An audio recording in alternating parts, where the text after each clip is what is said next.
1, 2, 3, blast off! Cole and Tabor having a blast on the traveling couch. Welcome back, everybody, to Cole and Tabor's film podcast, where we talk about films and everything to do with films. Mm-hmm. Not everything, but a lot of things to do with films. Like, because we're film nerds. Yeah.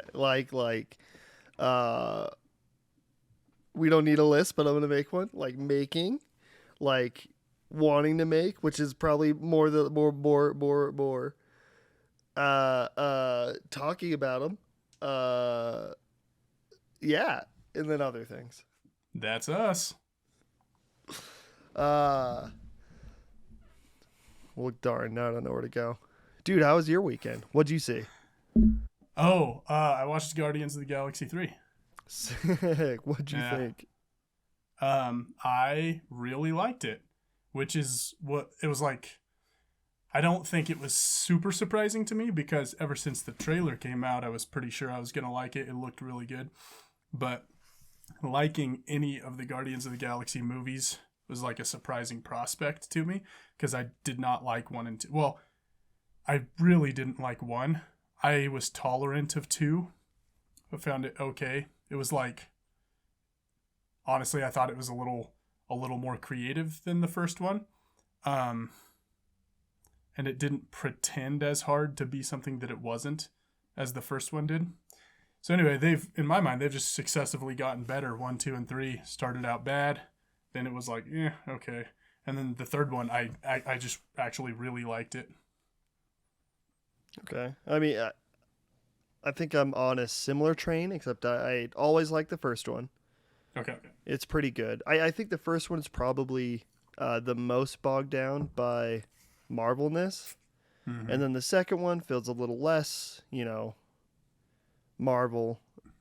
Yeah. If that's even a thing that can exist in the same sentence. And then the third one and the second one kind of feel similar, where like clearly. So you saw the third one? Yeah, I did. Cool. Where clearly James Gunn was doing what he wanted to do. The first one feels like that, but it's just not as out there. But the second and third one are very out there. And I think to start off with the third one, I think the most out there part of it is that there is an evil guy. There is a big bad. But the entire movie isn't really, really revolved around that big bad's plot. And it's more around them trying to save their friend. And I'm trying to remember if that's been in any other Marvel movie or, big blockbuster Marvel movie before. Right. That is a good question. I'm not sure, but you're right. This one definitely, like the thing that drove the plot was, like you said, them trying to save their friend. Spoilers for Guardians of the Galaxy 3, by the way. Oh yeah, I guess that is kind of a spoiler. It's not exactly in the trailer, is it? Nuh-uh. Well, shoot. But the plot of the or rather the big bad's plan, or this is going to be rough going, just so you know. I got like 2.5 hours of sleep last night, so I'm going to have a hard time coming up with words. Don't worry, man. But yeah, like the big bad's like whole deal was like, it was basically like it was just catching up to them where they were at in their own thing in the story. And so it was kind of like going back to something from the past, and it wasn't like the events of the movie were set into motion well, actually, now that I think about it, they were set into motion by the villain's plan. In the thing on Rocket's heart. Yeah. But you're right. There is something different about it. Help me put a finger on it. Because if we want to talk about other Marvel movies, like the cookie cutter ones that everybody thinks about, the pure goal is stop stop bad guy. Right. I mean, for the most part, I don't know. I hate making generalizations because, if you think about anything way too long, it, it will turn out not to be true. But I want to say this one, the thing that makes it, because when you think of a Marvel movie, you think of the villain, and the villain just wants to like rule the world or set into action whatever plan they are. And that Yeah. stuff gets introduced very early on for the most part in most movies, from memory. In this one, we don't really even know who the High Evolutionary is until the first flashback, and it doesn't feel like it's that early on in the movie. Mm-hmm. I think we're getting there. I just can't Yeah. figure it out. I think part of it is that this villain, if it wasn't by happenstance, he wouldn't even be a villain to the Guardians of the Galaxy. He's not out trying to conquer the universe. He's doing a little ant farm project of his own in his own corner of the universe. It just happens to have one of the main characters at the center of it. Like, his plan depends on using Rocket to like teach his new people, his new experiments, the new children that he's gonna make a planet for, how to think for themselves or whatever. To actually invent, to invent to think of something new rather than to think about stuff that's already been thought. So if it wasn't for that, how he phrases it. Yeah, they wouldn't have a beef, him and the Guardians of the Galaxy, if it didn't just happen to be that Rocket was a part of his plan. They probably would never run into each other. So in that way, it's definitely different than what you were describing about other Marvel movies. Yeah, or at least how we think of our other Marvel movies, whether that be true. Because, I mean, I can immediately think of like Shang-Chi, where Shang-Chi was very family-oriented, and it was there was the big bad who was the dad, but at the end of the day, it was very family. I guess Guardians in James Gunn's products, because I think it feels like he definitely changed, or like that, like one of his movies, one or two, was like the thing that changed in the Marvel universe, where you could feel an auteur's voice, not an auteur, but like a director's voice in the plotting in the movie itself. Like their personality is the movie. And then you get things from like Taika Waititi that feel very similar. And then there's like John, I haven't really seen the Spider-Mans, but I like John Watts. Yeah. So that seems like this is also what's James Gunn is bringing to the table, is that the movie, the focus isn't on the high evolutionary. The focus is always, we're gonna save Rocket. Yeah. No matter, like, Guardians could, they do care, but they probably would care less if it was just the high evolutionary running a planet. Yeah. And that just feels special when watching it. And thinking about it afterwards, is because like Rocket's such a great character. Bradley Cooper puts on such a great performance, and the fact that all the crumbs leading to this movie are very defined. Like, even though this movie is like 5 years behind, or 2 or 3 years behind when it was actually supposed to release, it feels like it was always going to be this for the most. Right. Yeah, and I think before this movie, I genuinely did not care about any of the characters in the Guardians of the Galaxy. I mean, I could probably rank them as to which ones I cared about the least, and then step up from there. But I didn't like any. I mean, some of them were mildly entertaining, but I did not care about them. Within the context of this movie, I cared about all of them, and like quite a lot. So it was. I think that someone would be hard pressed to say anything contrary to this one was objectively better by like virtually all metrics than the other two were. I think we'd have a hard time finding someone who disagrees with that. Mm-hmm. I think I in my mind the 2 and 3 debate rages on because I really disagree like with that. What you disagree? I said you disagree with that. Okay. Yeah. I thought nobody would. Because 2 is already such a great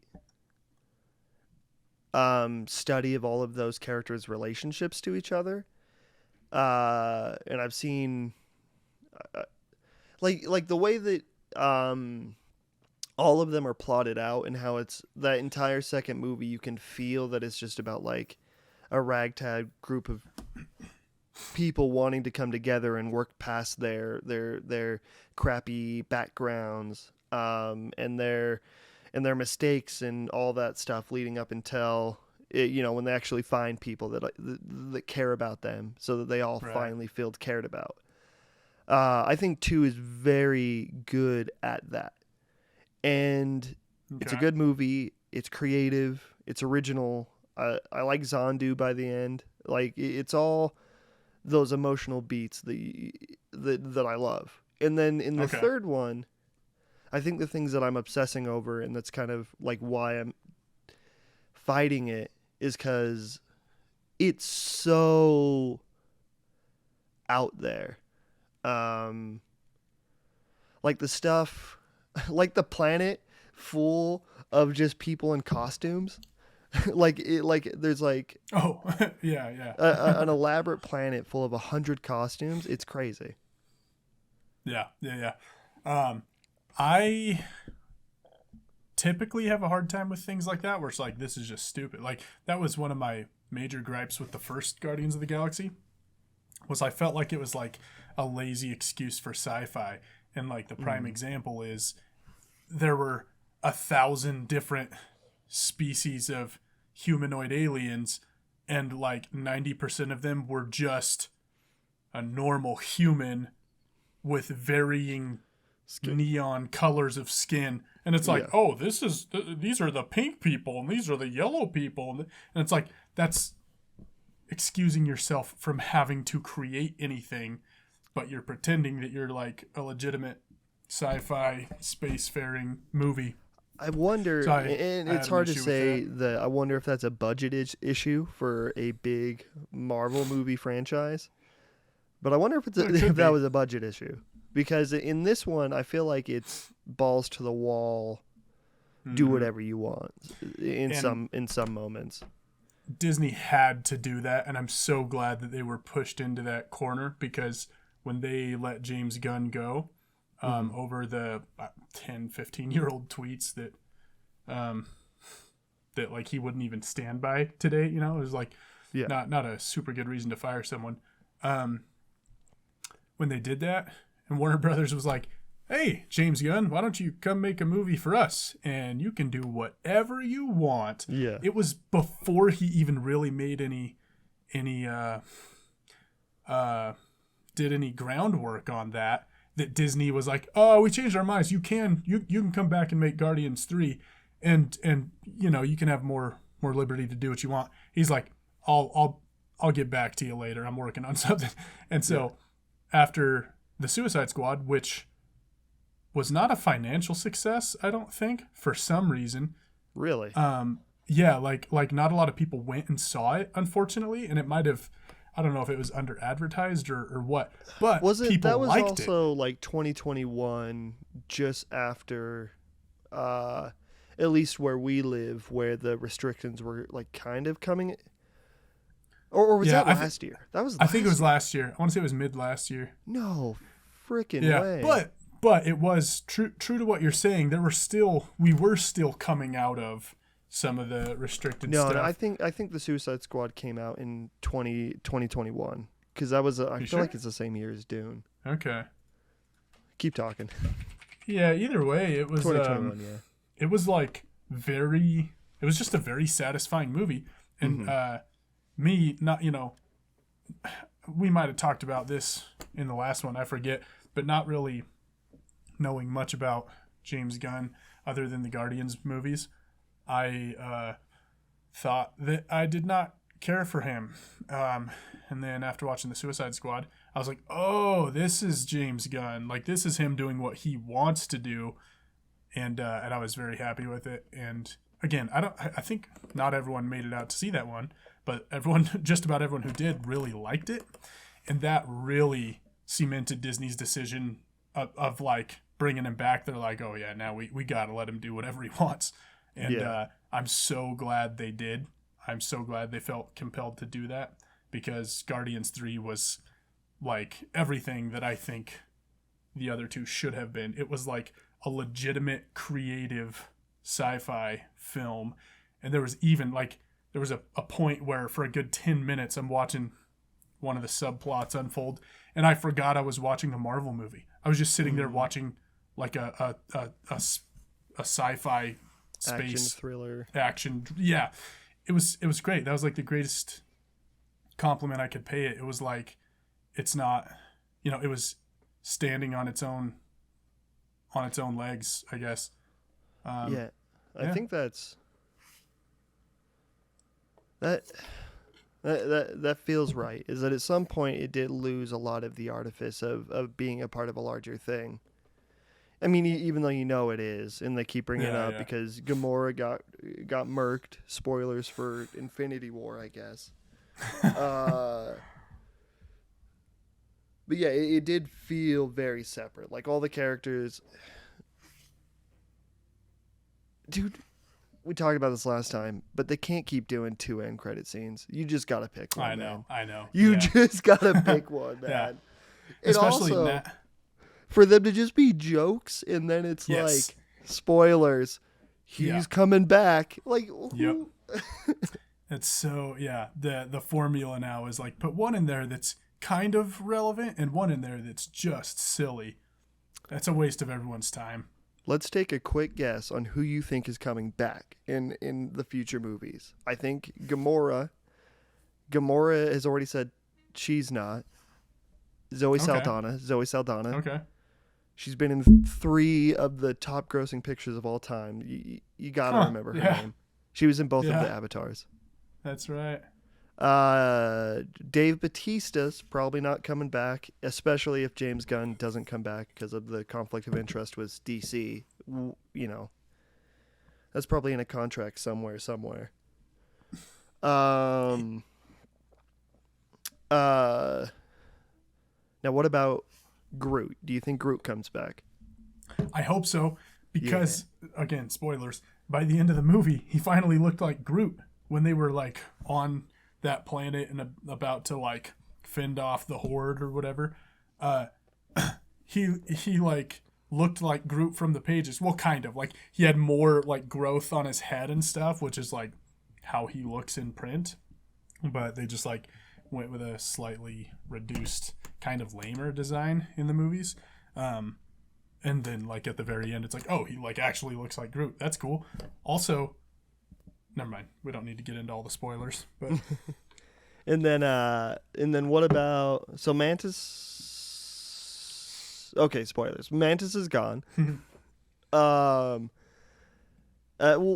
probably gone. She has potential to come back, but it seemed pretty open for a reason that there is no plan. Rocket, I think, is obvious that Rocket's probably coming back. Because there's no way you make the guy leader of the Guardians of the Galaxy and then forget about him. Right. Adam Warlock's probably coming back. Mm-hmm. He's probably going to be a villain at some point, whether it be the actual villain of Phase 6 and 7 because Jonathan Majors can't anymore. We don't have to get into that, but that's a whole other thing too. We should talk about that. I haven't been keeping up with the updates apparently because I still don't. They haven't announced anything. Yeah. You would think they would have by now. Yeah. Maybe they're waiting till like the Disney Expo. And then of course Star-Lord's coming back. He's finally had a hearing, I think, though. Oh, did he? Yeah, but we can get to that. Okay, and then. Well, and then of course Star-Lord's coming back. But the thing that makes me think that it's not going to be another Guardian thing is, again, James Gunn's probably not coming back. And it just says Star-Lord is returning, not the Guardians are returning. That was strange. And maybe it was Doctor because... Strange. Maybe they just did that because everyone except the small band of the new Guardians that you see at the end, like everyone else did split off, so it'd be very easy to assume that all of them are gone moving forward.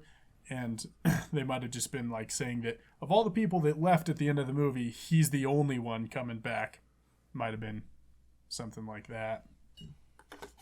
We forgot to mention that our sponsor for today's video is Dutch Bros. Dutch Bros. Don't be a fool. Go buy a $7 slushie. Dutch Bros. Also, you're not going to be able to see this because it's green. And I got it's swirling. Green that I'm keying out. Oh, by the way, I wore this shirt today. It's a Mexico jersey for soccer. Not that I follow soccer, watch soccer, you just like play it as soccer, a any movie of that. star. I just have this shirt because my sister gave it to me. Oh, not because it says movie star? Does it say movie star on the chat? Oh, it does. I think so. Movistar, I think, is a cell carrier in Mexico. So they're like the sponsor of the Mexico team. That's funny though. I didn't think about that. But I was just gonna I wore it to work today, and I was like, oh, well, I like the way this shirt looks. I'll do the podcast in this. And then I was like, oh crap, the whole thing's green. So anyway, no one can see it. I'm a floating head, except for probably you can see that. Maybe. I mean, I can't, but I'm sure the secret other cam can. Yeah.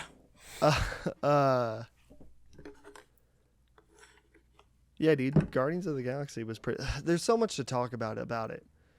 In case I didn't already say so, that was a joke. This video is not sponsored by Dutch Bros. In case anyone has anything to say about it. If anyone thinks a three view podcast on YouTube has a sponsor from Dutch Bros, no, it doesn't. Maybe one day.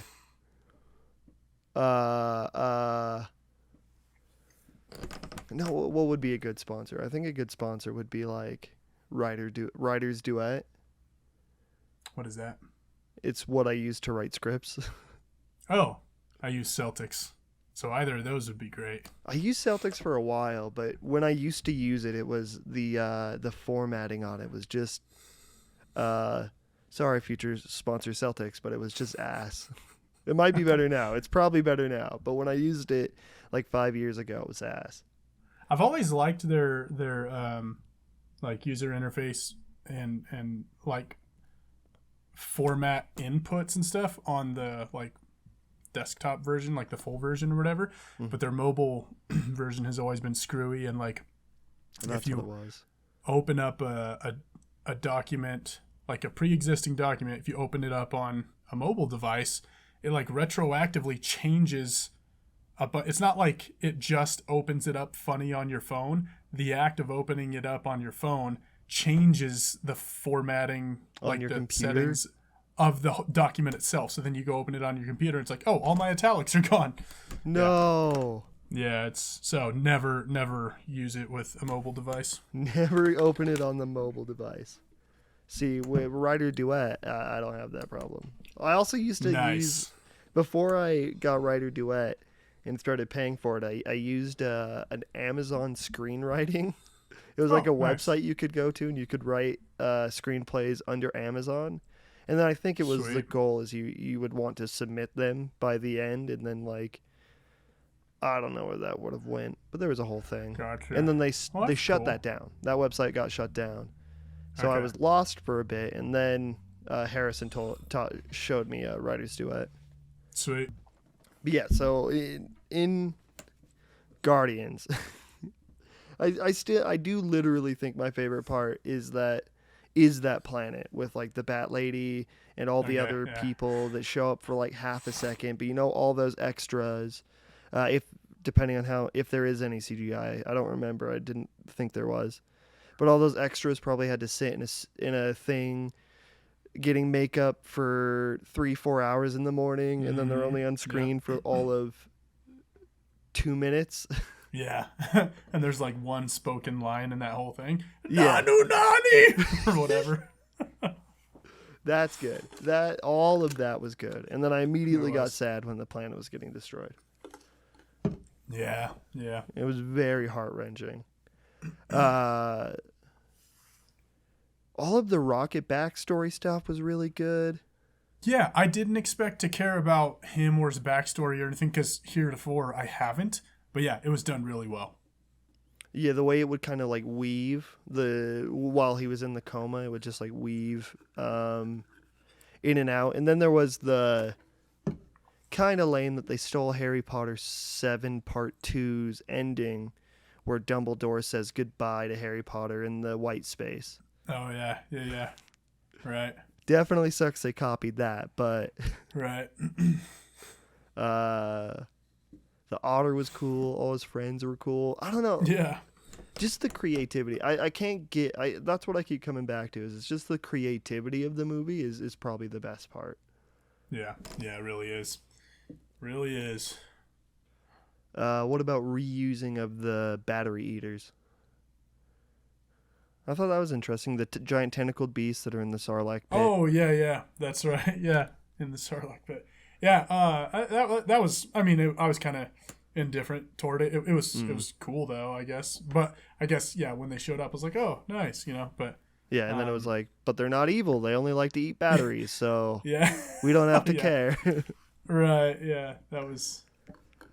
I thought good. The writing between all of the characters felt... Because in the second one, some of the writing between Mantis and Drax feels really mean.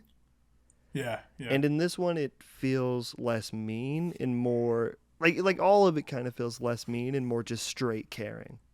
Yeah, more human. Well, yeah. Human, yeah. Yeah. More raccoon. Yeah. Yeah, I liked that. I felt like the interpersonal stuff was believable.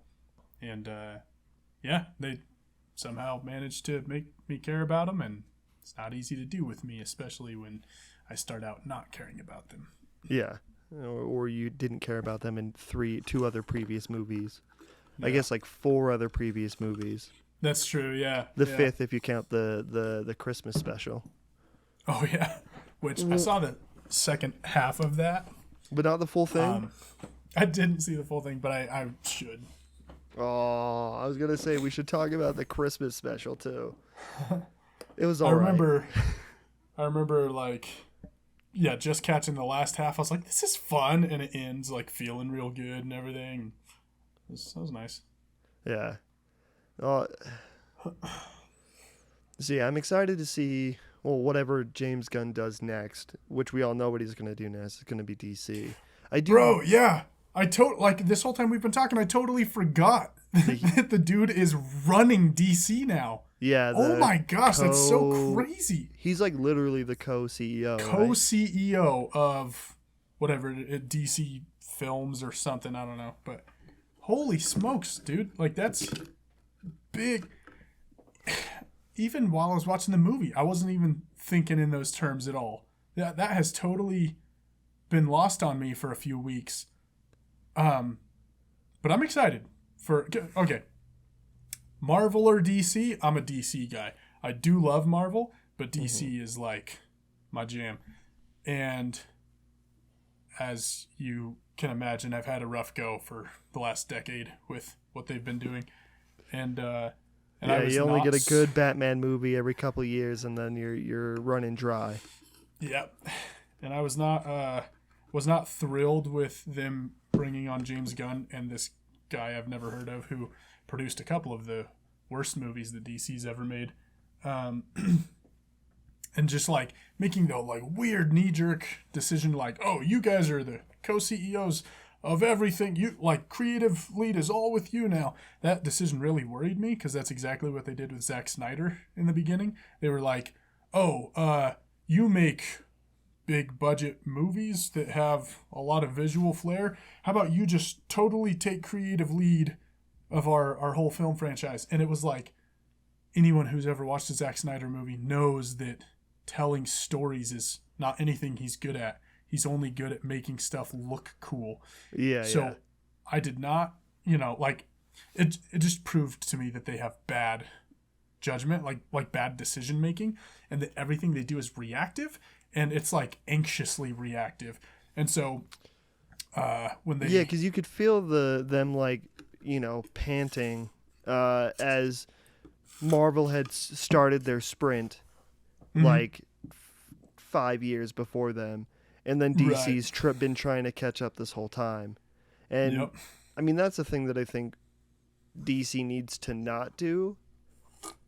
I'm putting my mind into a big corporation, even though this is probably just way off base. But it feels like they've been trying to copy, and what they need to do is just do their own thing. Yeah, like what are we? Yeah, absolutely. Yeah. And also, just don't do the whole everything needs to be connected all the time, because we have that. Yeah. And as much as it would be cool to sit through another 5 years of setup, it's just not going to be worth it. Just start making stuff and go from there. Amen. But they definitely have a track record of making these like hasty decisions in the process of trying to catch up, like you're saying, and it hasn't gone well. And so when they made like the biggest, like giant change up mid play that they have yet, which was to take a guy who made a really fun DC movie and one of the most recent ones, but which was not financially like it wasn't like super successful or anything. Take that guy and say you're in charge of everything now, alongside a guy who's just kind of been a stapled on producer to like a handful of DC movies. That just seemed like such an unnecessarily hasty giant decision to make, and I was like, they're still just throwing spaghetti at a wall, and this isn't going to work. But I have changed my tune a little bit, not just since seeing more of James Gunn's work, but also just like the little video update he published like a couple months ago, where he's like, this is what the roadmap is for the next few years, and just kind of laid out like what they're working on and what phases each of those things are in. I was super impressed with like how actually into it he was, and how actually like he seemed to be exercising actual like discernment. I don't know if that's the word I'm looking for, but like making actual deliberate and thought out creative decisions. That's the impression I got from that update. And I was like, this, I do think it was wrong of WB to do this weird, gigantic, hasty overturn thing, but I think they might have luckily done something right, and this might be good. Hopefully. We won't really know anything for like another year, because the next two things set to release are Aquaman 2, which I'm surprised we haven't gotten that yet. It feels like it's been done for like 3 years now, and I've been hearing all about it. And The Flash, which everyone said, even James Gunn said, is the best superhero movie ever, or something similar. He said that in that presentation, right? He said The Flash is going to be the best superhero. It's something. Yeah, he might have said something like that. And it's either going to be the best superhero movie ever, or it's going to be straight up copium, because they can't, the last movie they released was Black Adam, and Black Adam was a flop. It was way, way worse than any flop before it. I don't know if that's true, but also that movie sucked. It did not do well. I will say, I'll stand up for it in terms of taste. I liked the movie, but I understand why it was a financial flop. Dude, there was a part in that movie where I laughed out loud at a serious point. It's when spoilers for Black Adam for all of those who care, but that part where Dwayne The Rock Johnson is thinking back to his origin story, and he's like, and they took my son. And it's clearly Dwayne The Rock Johnson's big, bulky head CGI'd onto like this skin, like my body. Like if your body, because you're skinnier than me.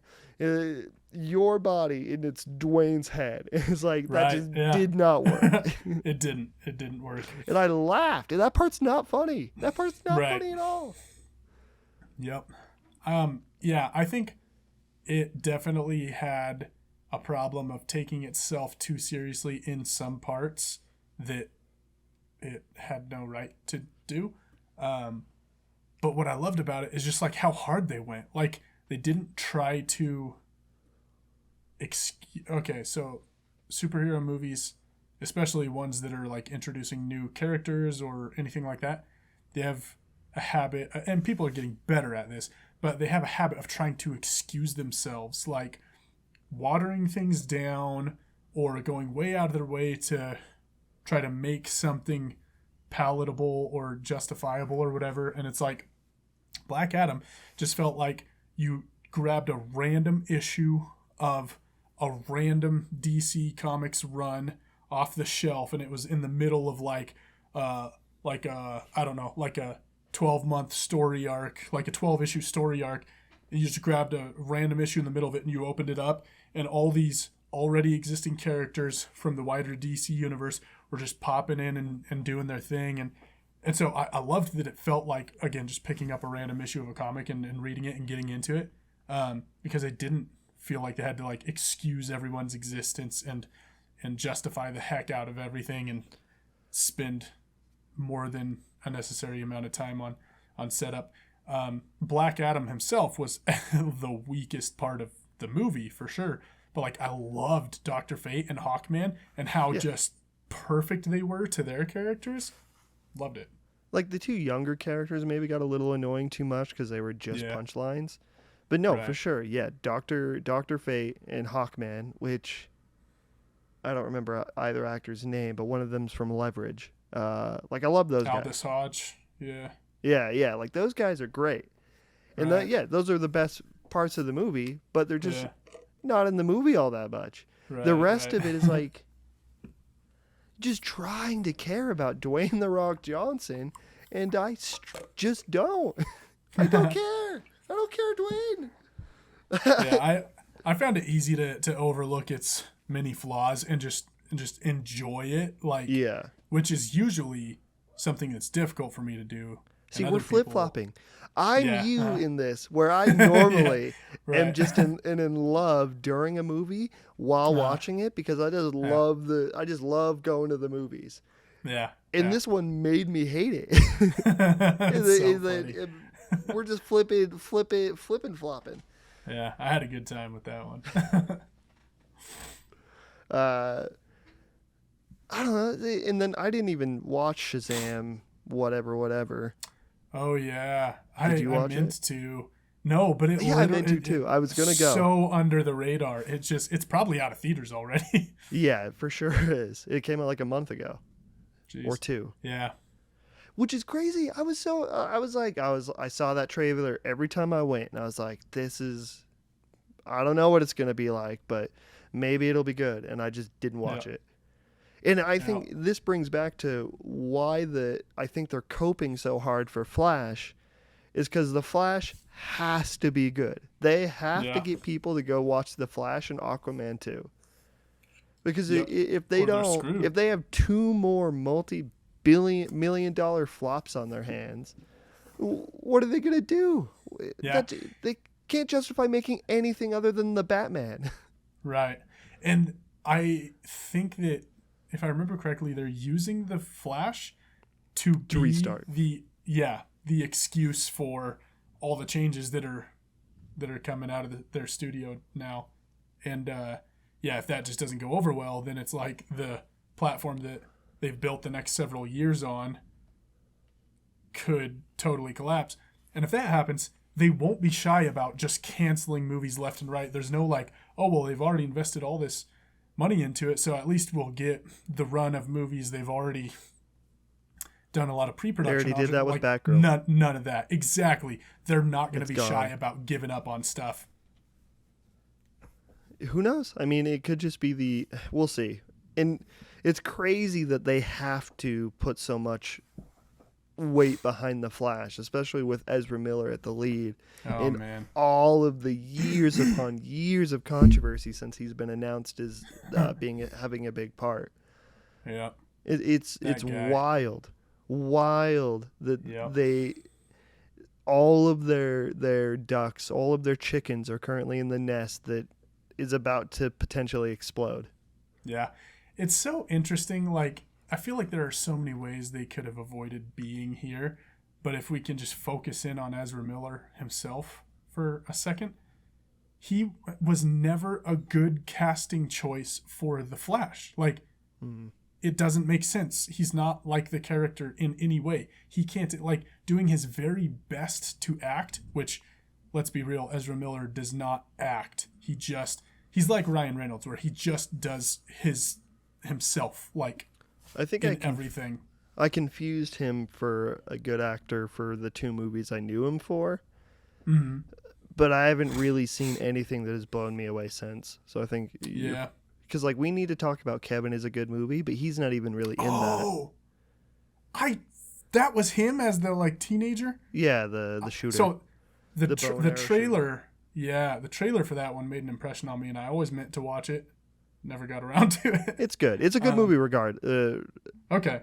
Yeah, Cool. John C. Reilly's in it. Oh, is he? Yeah, with Tilda Swinton. Wow. Okay. And Lynn Ramsey, the director of that, is so great. To get away Okay. from the comic book podcast that we were running for a second, Lynn Ramsey is amazing. Have you seen like Ratcatcher or Morven? I can't say the name. Morven Caller, or we need to talk about Kevin. And then there's also that Joaquin Phoenix movie. I Was Never Really Here. Oh, you know what, bro? I have that one. Probably shouldn't say this, but I won't say it. You have that movie. I legally purchased that movie, and I have it on hand, and I have also not gotten around to watching it. That one's so good. You gotta. That movie's amazing. You put it on the list. Cool. On your list. Cool. Okay.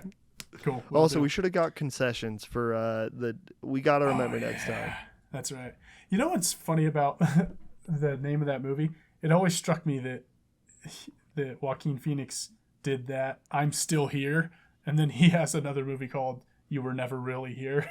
Yeah, I just feel like that's those could fun. be That's a funny 1-2. parallel. He's definitely thought about that. Yeah. That movie, Joaquin Phoenix, everything he's been in recently has been great. Yeah. The only one I haven't he's seen, I nutty. think, is Mary Magdala. I liked that one. Yeah, where he That's plays good. Jesus Mm-hmm. with his partner, Rooney Mara. Are I they don't think- together? I don't think they're married, but they do have a kid. I didn't know that. That's Yeah. so cool. Yeah, and they just barely had a kid. That's great. They seem like a pair, man. That's Yeah. great. I mean, they're both great actors. Great Not actors. that They're that both- makes you right, compatible. Right. But I think that the same reason they're both good actors. The reason they're both good actors is the same.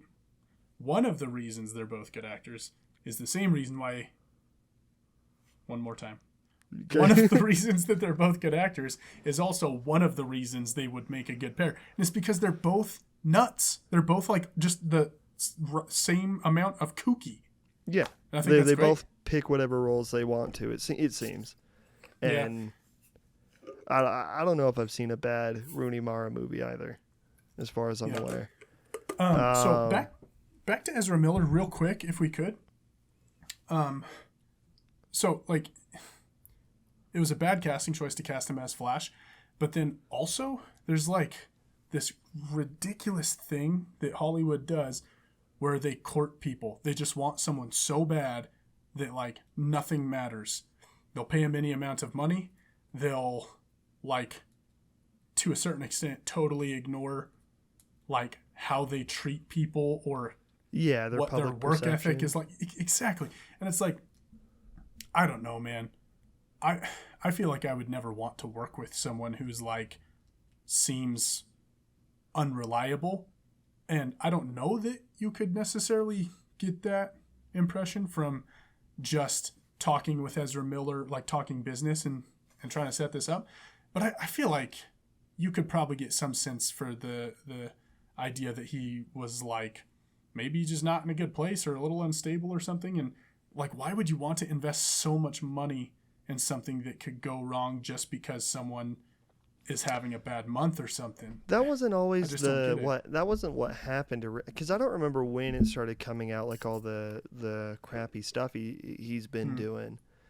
But I feel like the casting was first, then all the crappy stuff. Yes. Then he got to see his own movie that was filming. Right. Then more stuff started coming out about him. Right.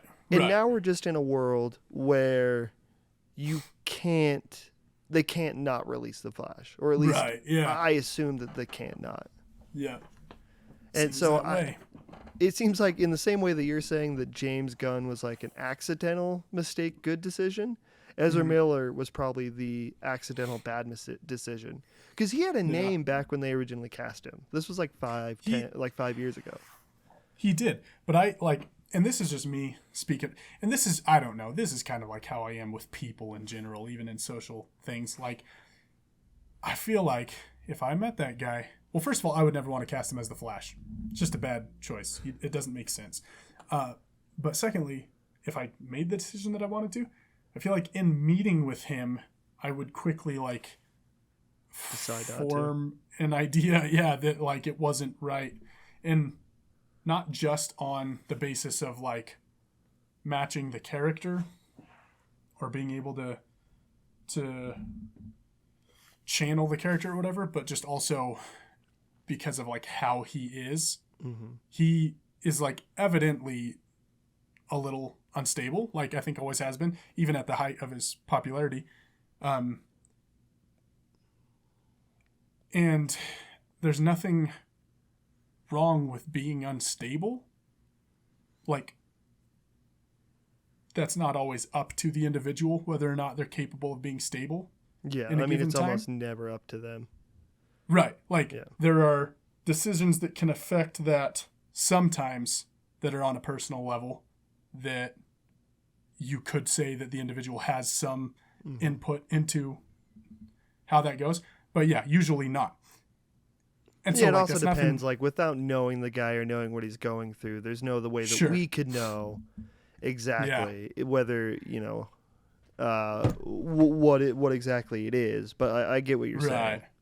Yeah, and it's just that that is okay, and it's nothing you can hold against him. But, like, I wouldn't want to stake a bunch of money on working with someone like that. And I think I'm also being a little bit presumptuous, like, because I pride my ability to, like, understand people like in a very short amount of time and like get a sense for how they are and stuff. And I do believe I probably have like an above average ability to do that. And so I kind of see the world in those terms where I'm like, well, you could have known, and realistically, like, they probably couldn't have. And even I, with what I think is an above average ability for that, I probably couldn't have either. Yeah, hindsight's 20/20. Yeah. Also, I wish we would have used them. Well, we can use that joke more now, talking about the year 2020. Like, if we ever wanted to talk about COVID, we could say, like, hindsight's 2020. Anyways. Yeah. No, I don't know. So, I mean, granted, one more thing to clarify is that we can definitely blame Ezra Miller for his bad actions when they harm other people, because there's so many people with mental illnesses, they don't harm people. So many people going through stuff and they don't harm people. We can't, the things that he potentially can't control is maybe how, like, at a certain point, it becomes like we can only give you so many breaks before it's like you just keep making mistakes and keep hurting people. There's no way that we can, unless you actually start changing. Yeah, intervention steps have to happen. Yeah. And sometimes that means going to jail, unfortunately, because obviously our criminal reform sucks and our psychiatry sucks. And Anyway. Other big. We got political last episode too for a second. And I wasn't sure if I should cut it or not, but I didn't. And now we get even more political as we wade through Jonathan Majors, because I think Jonathan Majors and Ezra Miller as a talk, they're a very clear parallel to each other. Yeah. Once we know more about Jonathan Majors, it'll be potentially even more clearer of a parallel. Yeah. But like Marvel is sunk there. I mean, there's 1,000 headlines that say this exact title.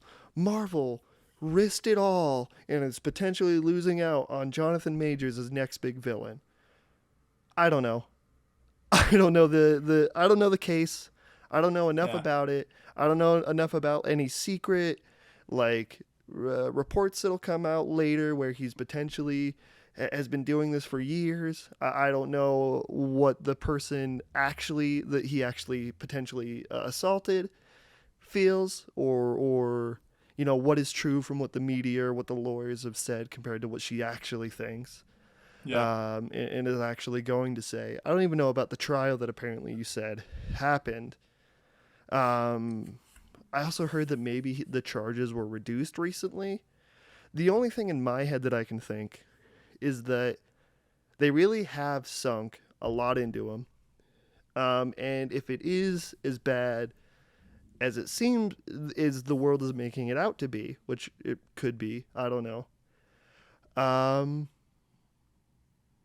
don't see a way of getting them out of it, though. Yeah. I mean, without doing a complete 360 to everything that they've announced. Yep. I mean 180, because if it's a 360, it would be like yeah, true. They'd retract it all. They'd come back to be like, no, we're doing it. Yeah. I can tell you what I think is going to end up being the case. And I think that Jonathan Majors is going down.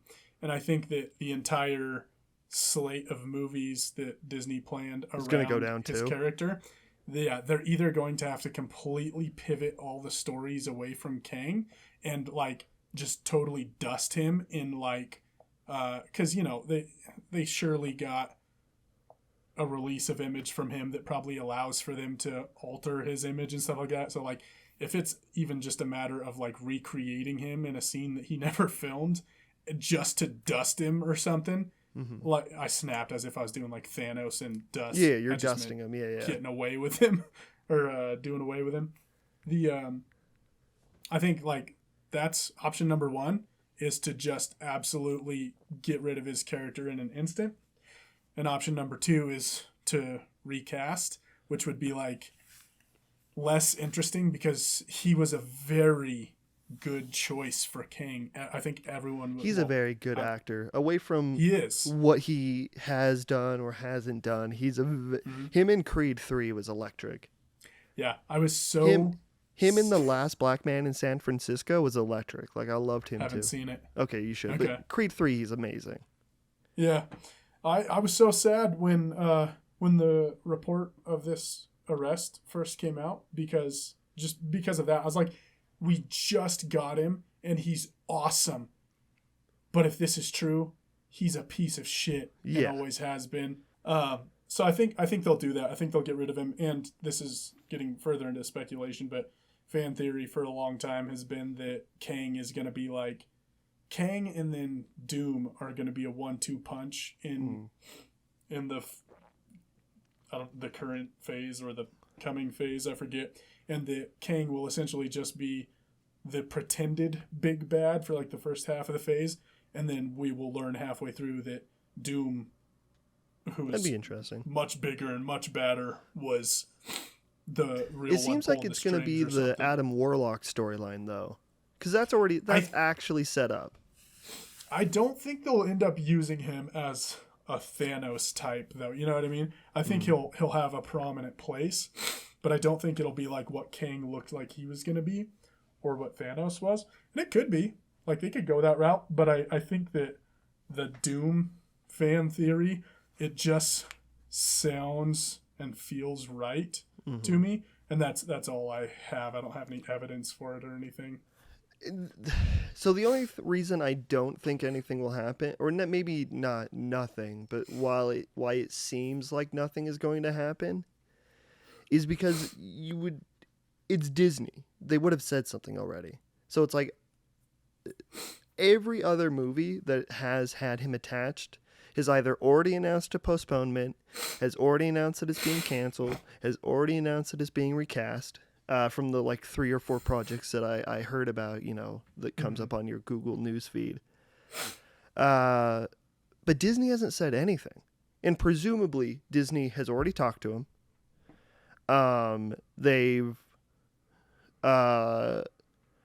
They're probably heavily involved in some capacity in like what's going on around his life, because they have invested so much. They've invested 4 future movies on him. Yeah. And a TV show. Like there's no way that there isn't a plan already in action, but it doesn't make sense that they would be silent for so long if the action was getting rid of him eventually. I think it's because they have a reasonable expectation of having like a for sure answer like within this calendar year. And I think that they probably, like you're saying, have contingencies in place, but I think they want to keep from making a decision until he goes to trial. And what happened recently, I think, was just like a pre-trial hearing or something. Oh, okay. But until he goes to trial, which seems like is going to happen, and until there's a verdict, I don't think they're going to want to announce anything quite yet, because it could happen that he's found not guilty on all charges or whatever, and then the charges somehow get dropped, or then it's just back to business. Like, they have every right to have a professional relationship with him and it not be under scrutiny or enough scrutiny for them to care about. And if he is found guilty, which I'm convinced he will be, like, I think the guy's going to prison. If that happens, then they'll announce whatever these contingencies are. Yeah. I guess it's just hard. It's hard to know. Yeah. And whatever it is. Not that it matters, because we don't know this guy. This guy doesn't know us. It's just Marvel movies. I'll speak more to like, I'm always like, well, I feel like, because I probably trust my own intuition way too much. But another one of those is that when the arrest was announced, I was like, oh my gosh, this is crazy. And the guy that took to Twitter, who was like a New York stage actor, I don't remember what his name was, but he took to Twitter going, just so everyone knows, this is not news. Like, everyone in the acting community in New York knows this about Jonathan Majors, and it is like it's chronic with him. Like, he's been this way with everyone. And it's just finally coming out to a worldwide audience. And he said those things, and a lot of people just thought to dismiss him, like he's just someone who's trying to get in on it. Other people believed him. I found myself in the camp of believing him. Like, it just sounded and felt very genuine. Yeah. And what didn't sound genuine to me was the Major's lawyer statement. Yeah, like, these charges have no grounds, no basis in reality. They're going to be immediately dismissed. And then the next morning, it's like, oh, we have such and such evidence, and we're going to push for a dismissal this afternoon. Yeah, the alleged victim was going to drop the charges. Yeah. And none of that has happened. Kind of, I mean, there's even that rumor that they're going to, that there is like an investigation going on in like his past relationships and stuff. Mm. Which I don't remember where I heard that, and that could just be gossip. But sure. I don't know. I think I'm careful, because you never know, and it would suck for this to all not mean anything at the end of the day. Right. But I'm very much with you that it all sounds weird. It all feels weird. There should be, you would think there'd be an answer already. Right. Not that we need one, but like, no, you're right. It is no, yeah, you're right. It just doesn't feel good. Yeah. And it just sucks. It just sucks. It sucks that we live in a time where you have to kill your heroes or just not have any heroes. Yeah. Mm-hmm. True. Not that Jonathan Majors was my hero, but But I it could have really been. liked Creed 3. I really liked Yeah. Creed 3. Yeah. And I had Yeah, just he was great. watched The Last Black Man in San Francisco before that, and I really liked that movie too. So, Cool. but I don't know. So yeah, whatever happens, I guess we'll know. But I do think it is similar where, whatever Disney ends up doing, I think they have the leeway to allow him to be let go, dropped. They can write other movies. Those Sure. movies weren't planned for like 2-3 years from now anyways. They already have movies that are in production right now that probably have nothing to do with the Kang storyline. Right. So it's like, for them, none of this matters other than they've already announced stuff and they just don't want to unannounce those. They don't want to flip-flop anymore. Yeah. I feel like it is a James... having to. It's like a James Gunn thing where if they flip-flop too much, it's like... And they're on shaky ground right now because nobody liked the last phase of movies. Well, not nobody, but a lot of people didn't. But yeah, you're right. A lot of the diehard fanboys. Yeah. We'll They're killing Marvel fans as rapidly as they're killing Star Wars fans. I have a theory that basically like everything that is good about Disney is inherited by everyone who's currently at Disney. All of like the inspired stuff and all the people that had all the inspiration to make all the good stuff, they're the ones that built Disney. They're the ones that ran Disney for several decades. And now these current, you got a couple of good ones in there. Kevin Feige's okay. I think he's lauded a little too much, but he's pretty good. I think the main thing that was good about Kevin Feige is that there was a voice that decided what was happening. Yeah. And that's probably, that is a good thing. I mean, I'm not going to take credit away from the guy because clearly he had a lot to do with what we originally received. And you don't always make the best steps. But yeah, I don't know if Kevin Feige's a genius. Sure, yeah. And that's exactly the thing is I think that Disney maintains a public reputation as like a genius, beloved content creator, and I think it is no longer that, and it no longer has those people there. It's just like a spoiled rich kid who's inherited this wealth of creative content and now just doesn't know what to do with it, and they're squandering their family's wealth. Like that's what's happening. New Disney is the Nepo baby to old Disney. Yep. I like that. Let's talk about speculation about movies in general then. Because let's say they do kill off all the Marvel fans and the Star Wars fans, and The Flash does not make money, and Aquaman also does not make money, and now all of these superhero franchises are in this like void, where it's like, they're probably still going to come out, but are they really going to make the same amount of money they always have? Who takes over? It's the 90s again, baby. Filmmakers get to take over. Skateboarding movies. Yeah, no, I was thinking like the decades that brought us like, or like the 70s, Spielberg, or like the Pulp Fiction, Kubrick, Snatch, and fuck Harvey Weinstein, but like the Miramax era of films. Yeah. Like that's the stuff I want. Dude, I don't have to feel bad for a multi-billion-dollar company. Dude, I hope Disney dies and we get interesting movies a lot more often. I hope that Disney becomes a cautionary tale and that we learn from it. Yeah, like I don't think they'll die, but maybe they'll lose prominence, and that's what we can hope for. Yeah. Because just imagine like.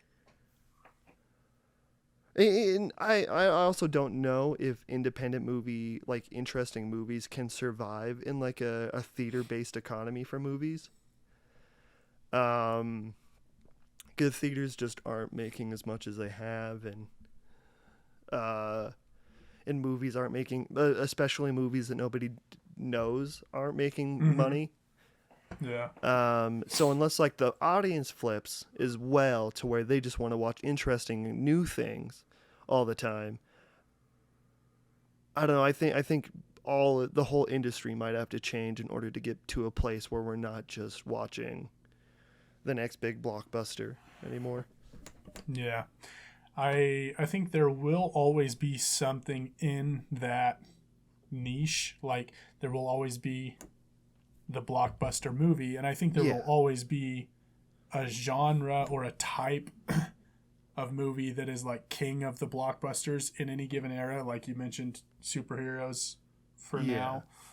I think that pattern will recur, but how much of the market these like independently made movies of good quality have, I think that will wax and wane, and like sometimes might even come close to being as profitable as the blockbuster, which would be nice thing. Yeah, 'cause it's not like I've found like a new passion for blockbuster movies. Like I've stopped trying to be the guy that's like smelling my own farts and saying that there can never be a good movie that everybody likes. Like Top Gun was amazing. Mission Impossible. Every Mission Impossible I've seen is pretty good, if not amazing. Can I read you a Facebook post that I made? I don't know, maybe 5-6 months before Top Gun Maverick came out. Is it gonna be Top Gun Maverick's gonna suck so hard? It's the most poorly aged social media comment ever. Yeah. Let's see.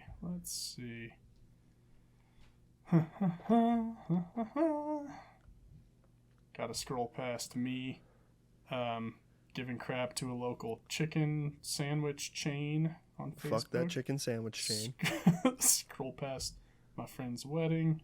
Scroll past me saying fuck TikTok that friend's sucks. wedding. That's what I've always said. I'm almost there, I swear. It wasn't that long ago. I don't post on Facebook often enough for it to be buried. You got to scroll past all those happy birthday messages that happened at least once or twice by now.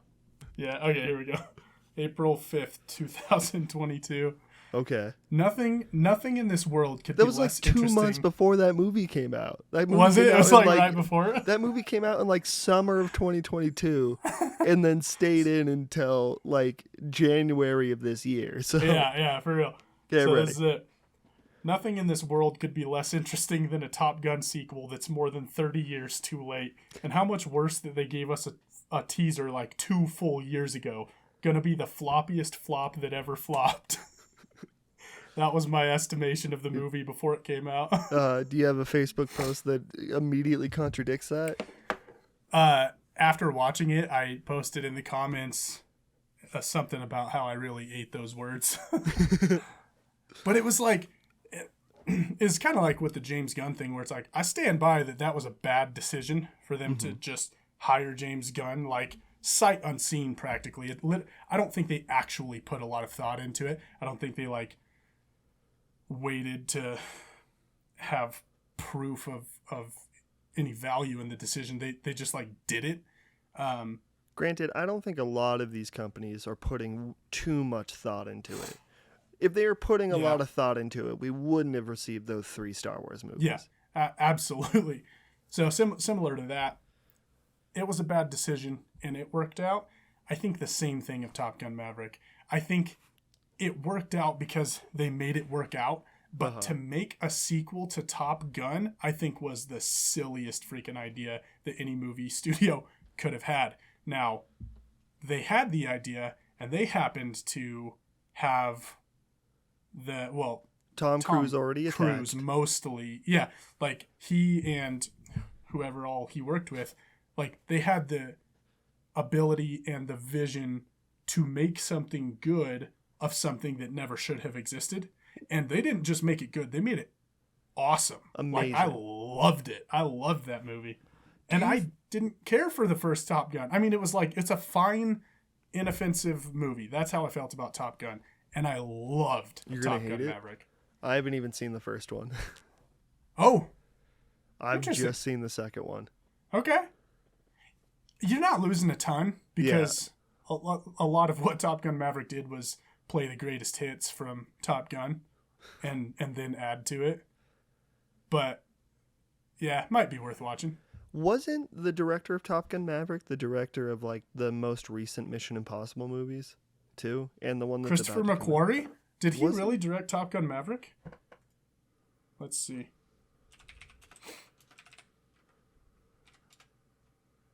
Pretty sure. No, Joseph Kosinski. I was really Kosinski. wrong. Where do I know his name from? Oblivion. Well, I Yep. don't know if he directed those. One Yep. second. Oblivion. Spiderhead. Tron Legacy. Lady Gaga, Hold My Hand music video. Nice. Taco Bell, Web of Fries. A Taco Bell commercial with Timothy Olyphant in it. That's great. Only the Brave, Tron Legacy. Damn, so actually Good not really stuff. anything else I've seen. Oblivion's a good one, though. I thought Tron Legacy was a good one when I saw it, but I was a stupid kid. What did I know? Yeah, you've re-seen it since then and it's not. It's so bad. Dude, I think Mission Impossible right now is my most anticipated movie of this year. Bro, I watched all of those like 2 years ago and it was great. Go on, sorry. Yeah. No, I did the same thing one year. I just like hit them all because I had only seen like parts of some of them before. I felt the same way you're feeling about Fallout, the 6th one, I think. When that trailer came out, dude, I was so pumped for that movie. And there's still few instances I can think of in life where I've had as much of a reaction to a trailer or like really like any kind of video as I did with that one. And specifically the part where, is it Rebecca Ferguson that plays Yes. an agent? Okay.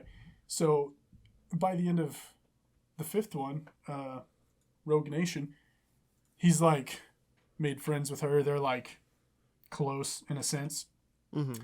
And in the trailer for Fallout, where it's like I can't remember whose voiceover is happening, but it's Henry Cavill's voiceover, and he's talking about how Ethan Hunt has been bastardized by his government time and time again, and he's like, how long before a guy like that? And then it shows, this is voiceover to Tom Cruise screeching to a halt because Rebecca Ferguson's there on her motorcycle, and she's like got him, dead to rights.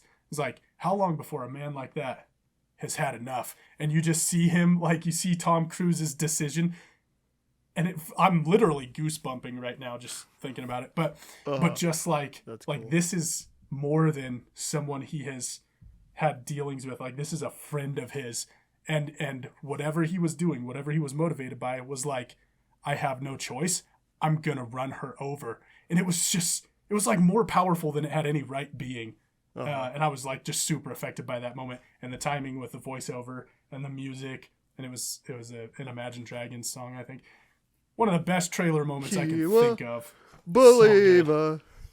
Hey. Might have been. I can't remember which one it was. We're gonna match this footage up to the Mission Impossible trailer and see how accurate you were. Sweet.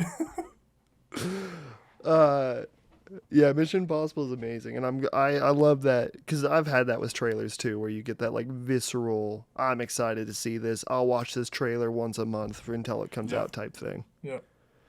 Can you get away with which Mission Impossible is your favorite? Oh, because I know I think mine. Mission Impossible 3. No, yeah, Philip Seymour Hoffman. That's yours?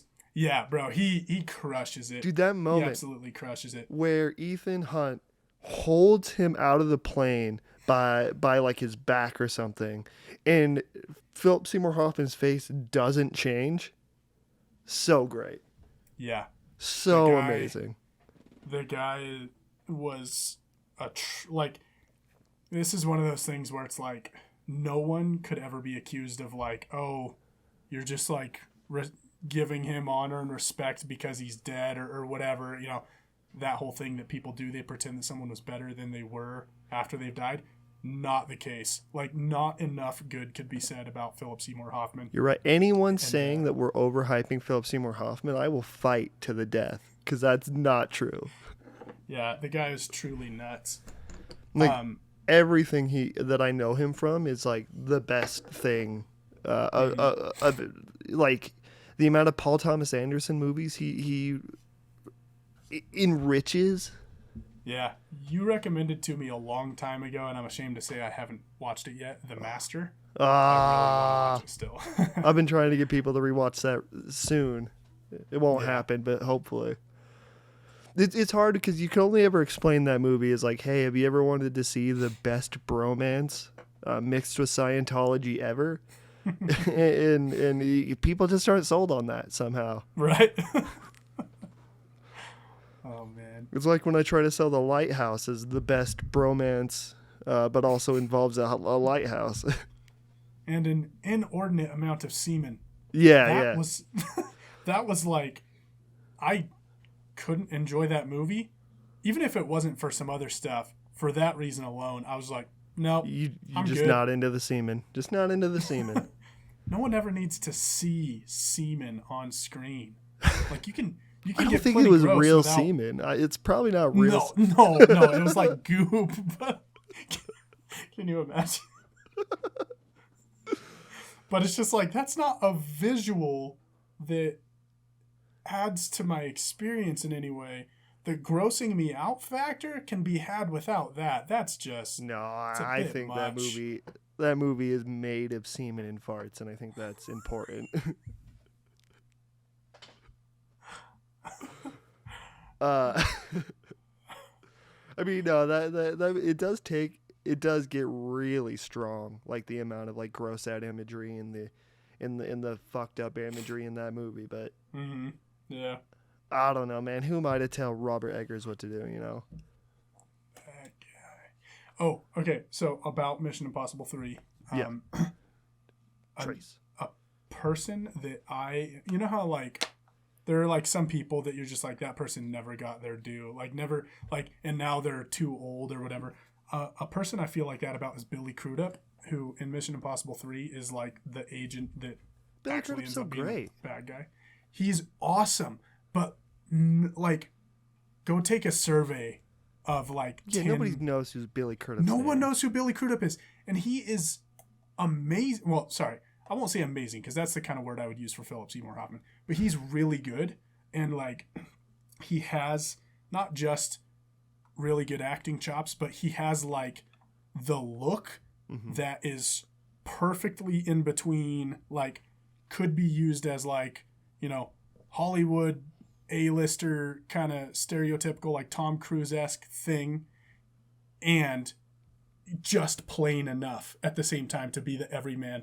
He's like just could be super versatile in the ways that you could cast him, and he's really good at acting. And one thing I really wish he was my fan cast for Mr. Fantastic for a long time, and he's just too old to do that now. But I just feel like he's someone who never got his due in Hollywood. Like he should have been allowed to do so much more. He's a very bit party guy, isn't he? Like the second or third string to the main string. Mm-hmm. I mean, I'm sure he's in a movie where he's the main string, but yeah. Because the only other one I can think of right now off the top of my dome is the Hurt Locker, and he was like fourth, fifth string in that. Okay. Have you seen the Hurt Locker? I haven't. Oh, dude. I suck. I know. Oh, dude. I know. I can't blame you. I watched that one like 2 years ago. It's fine. I wanted to talk about one other thing. War Machine. It's not relevant. It's a Brad Pitt movie from like 2018, 2019. Did you ever watch it? It's on Netflix. I didn't, but I know what you're talking about. Probably not worth talking about then, but it's like a war movie where it's all about the bureaucracy of war. Okay. And then it randomly has Lakeith Stanfield and Will Poulter. Will Poulter, black or not? Adam Warlock. Yeah. In it, and it's crazy. Like they come out of nowhere. Okay.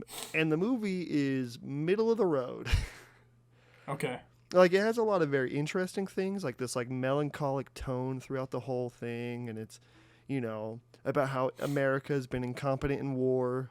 Who guessed? About how war equal bad, and also our invasion of Afghanistan equal bad. Like very Right. easy layup Yeah. things to Right. say. But there was some interesting stuff in there. That was just one of the Okay. movies I watched, and I was like, Cool. pretty okay. Yeah. There was another movie that I meant to watch this week. I can't remember what it was, and I didn't get around to it. Uh-huh. But I'm going to have to do better about that, because I was like, oh, this will also give me more stuff to talk about.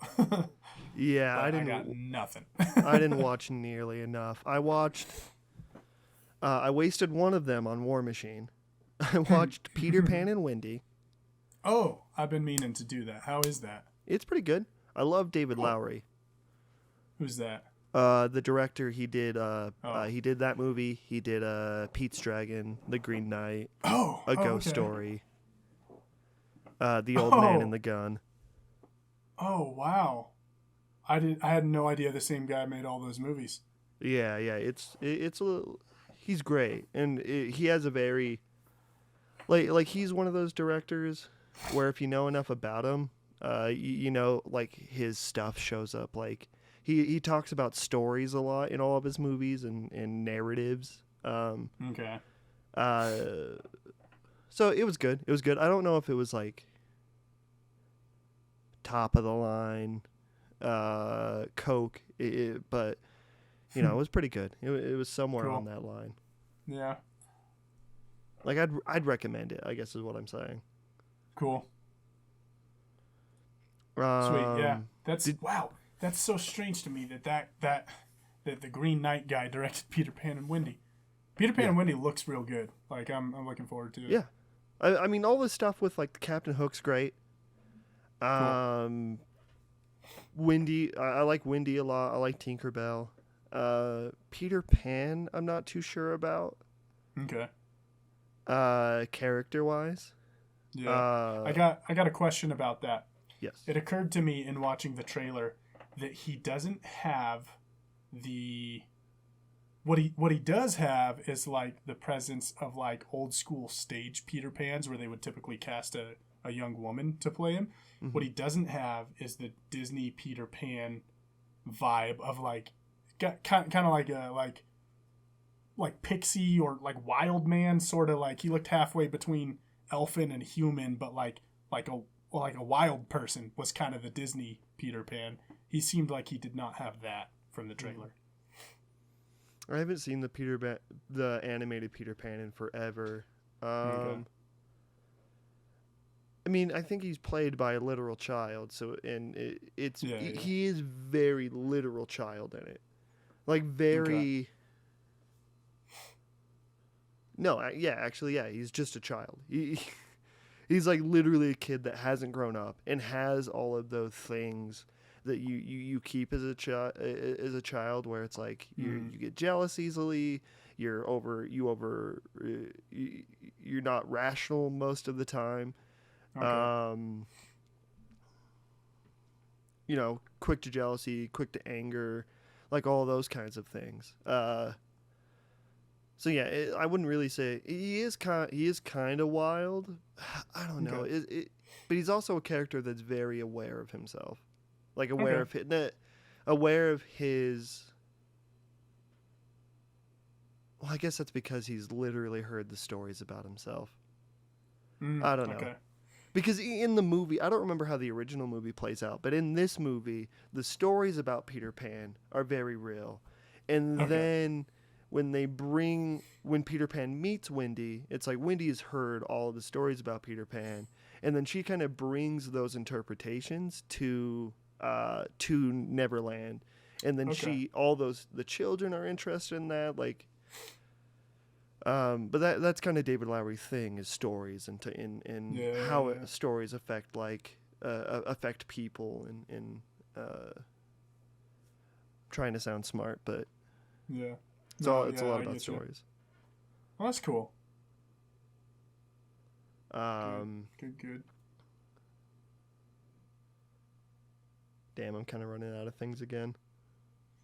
We could always talk about the semen in the Green Knight.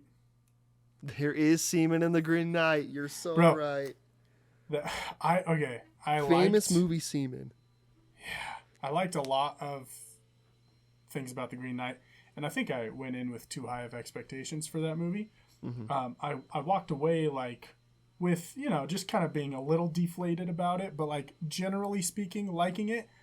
But for that one reason alone, I'm never gonna watch that movie You're again. never gonna watch I Green don't Knight need to because see of anyone's semen, dude. Like the semen that get gets outta wiped on the here. belt. Yeah, like come on, you could freaking. I mean, your life, so I'm not gonna like force you to watch it. But I don't know. I love the Green Knight, and I love the Lighthouse. Cool. I wonder now. I'm sure there's been semen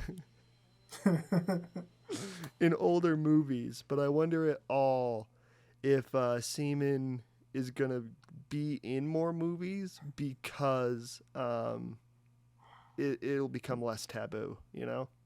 Might be, and A24 is definitely growing in equity with the average moviegoer these days, and they're the ones creating content where you can do wild stuff like that and You can do whatever you want, question really. you. Yeah, so I was watching a video by Broey Deschanel on YouTube that was talking about the 1990s Okay. no, specifically the year 1999, which is Okay. a year when a bunch of movies all came out at the same time that were all kind of like, you probably know like half of them.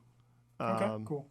And it was talking about the height of the 90s and why so many movies like that were able to be made and kind of what led to that.